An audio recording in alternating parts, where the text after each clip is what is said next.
যাচ্ছি। আরে তাড়াতাড়ি আসো, একটা লোক আইতাছে।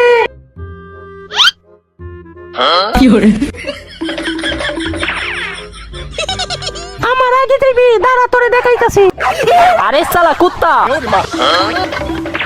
চম্পা আমারে বুকা বানাইছে। ভাই আমার দোকানে চলেন, নতুন নতুন আচার আছে। আরে ভাই আমার দোকানে চলে, আমি আপনাকে টেস্টি টেস্টি আচার দেবো। আমার সাথে চলেন। না আমার সাথে চলেন। আমার সাথে না আমার সাথে। ভাই এইখানে বসেন, এই নেন আপনার আচার, একটু বসেন, আমি ভাত নিয়ে আইতাছি। ও ভাই শর্ট ভাই আমার কাছে দেন, আমি মিশাইয়ে দিতাছি। এই নেন, কে দেখেন। দেউ দেখি, আচারটা তো সেই হইব না, আমি নিজের হাতে বানাইছি। ভাই এই নেন, পানি খাইলো।